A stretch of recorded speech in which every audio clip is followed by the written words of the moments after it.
নমস্কার বন্ধুরা, সর্বাণী রেসেলে সবাইকে স্বাগত।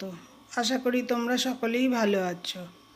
আমি আবার অনেক দিন পর এলাম। একটা বিশেষ কারণে আমি অনেক দিন ভিডিও দিতে পারিনি। আজকে আবার আমি এসে গেছি তোমাদের কাছে। আজকে আমি একটা সম্পূর্ণ নিরামিষ রেসিপি নিয়ে এসেছি। নিরামিষ ওলের ডালনা। আমার এই ভিডিওটা আগেই করা হয়ে গেছিলো, কিন্তু বিশেষ কারণের জন্য এতদিন আমি আপলোড করিনি কোনো ভিডিও। আমি সেটাই তোমাদের দেখাচ্ছি। আমি কিভাবে ওলের ডালনা, নিরামিষ ওলের ডালনা রান্না করলাম সেটা তোমাদের সাথে আমি শেয়ার করব। আমি 400 গ্রাম ওল নিয়েছি। ওল নিয়ে সেটাকে টুকরো করে কেটে নিয়েছি। নিয়ে এবার তাকে লবণ আর হলুদ দিয়ে সেদ্ধ করে নেব। কড়াইয়ের মধ্যে খানিকটা জল দিয়ে বসিয়ে দিয়েছি আমি গ্যাসের মধ্যে। তো বেশিক্ষণ লাগবে না, ছোট ছোট করে কাটা। 80% মতো সেদ্ধ হলেই এটাকে নামিয়ে নিতে হবে। তারপরে আবার যখন ডালনাটা বানাবো বাকি সেদ্ধটা তখন হয়ে যাবে। কিন্তু প্রথম থেকে যদি পুরো সেদ্ধ করে নাও তাহলে কিন্তু রান্না করার সময় পুরো গলে যাবে। এবার আমি এতে কি মশলা দিচ্ছি না, আদা 4টে কাঁচা লঙ্কা দিয়েছি আর একটা টমেটো। আদা 2 ইঞ্চি মতো আদা নিয়েছি, ছাড়িয়ে টুকরো করে নিয়েছি। এটা আমি মিক্সিতে পেস্ট করে নেব। দেখো ওলটা আমার সেদ্ধ হয়ে গেছে। এইরকম সেদ্ধ হবে, যাতে না গা ফেটে যায়। একটুখানি খুন্তি দিয়ে দেখে নিলাম যে হ্যাঁ সেদ্ধ হয়েছে। আমি এটাকে এবার জল থেকে ছেঁকে তুলে নেব। তারপরে কড়াইয়ে বেশ খানিকটা তেল দিয়েছি। দিয়ে আমি এবার আলুগুলো, আমি 2টো আলু, বড় সাইজের 2টো আলু টুকরো করে নিয়েছি। নিয়ে এবার আলুগুলোকে বেশ লাল লাল করে ভেজে নেব।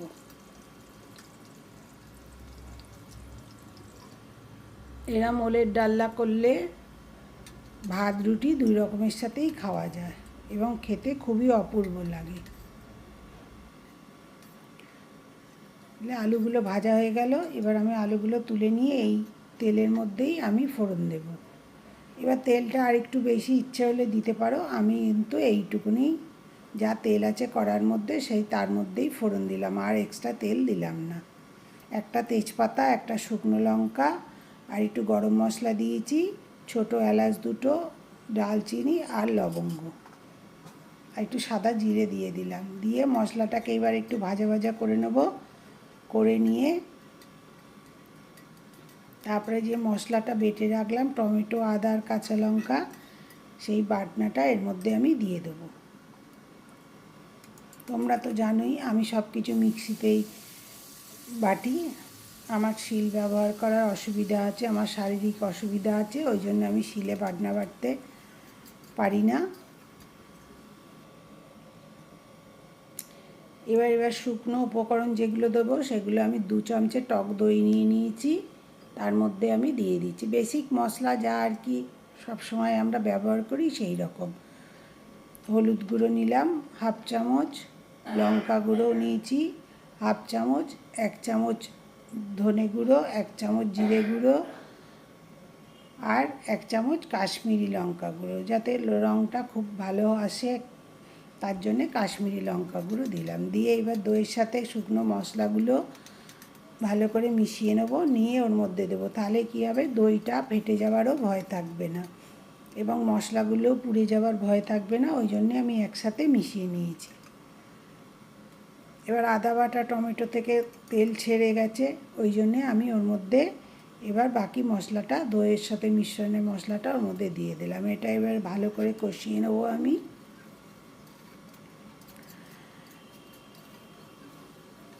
আর দই যেহেতু দিয়েছি একটু ভালো করে নেড়ে নিতে হবে যাতে সব মশলার সাথে ভালো মতো মিশে যায়, কেন ওর মধ্যে আবার টমেটোও তো দেওয়া আছে।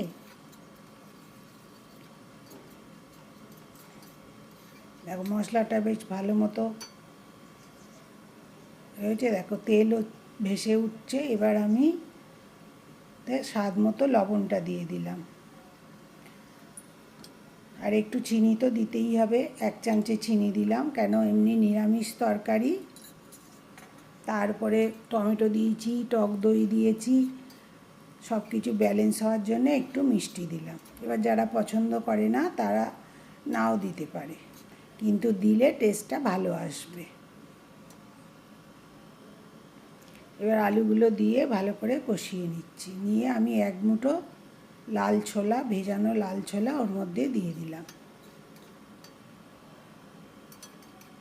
লাল ছোলাটা কাঁচাই ওর মধ্যে দিয়েছি, এই রান্না করতে করতেই কষাতে কষাতেই ওটা সেদ্ধ হয়ে যাবে। আর আমি একটু অল্প নারকোল, একদমই অল্প একটু নারকোল মিক্সিতে বেটে ওর মধ্যে দিয়ে দিলাম।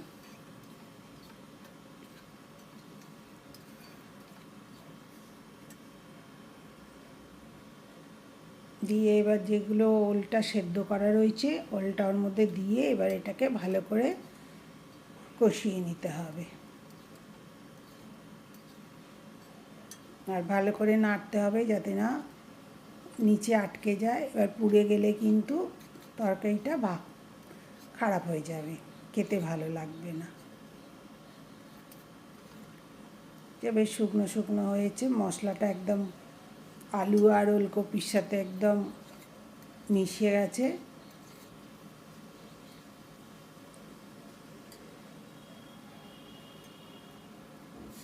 এবার আমি ওতে জল দিয়ে দিলাম। ঝোল যেরকম প্রয়োজন হবে সেই রকম দেবে, তবে এই নিরামিষ ওলের ডালনায় খুব বেশি ঝোল ভালো লাগবে না। আর 1 চামচ কসুরি মেথি আমি হাতে একটু রগড়ে ওর মধ্যে দিয়ে দিলাম। আর প্রথম দানে একটুখানি একটু ঝোল রেখেই নাবাতে হবে। এবার আমার ওলের ডালনা প্রায় হয়েই এসেছে, ওই জন্যে আমি 1 চামচ ঘি দিয়ে দিলাম আর অল্প একটু গরম মশলা গুঁড়ো। একটু ঝোল ঝোল একটু রাখতে হবে, ঠান্ডা হলেই কিন্তু এটা ঘন হয়ে যাবে।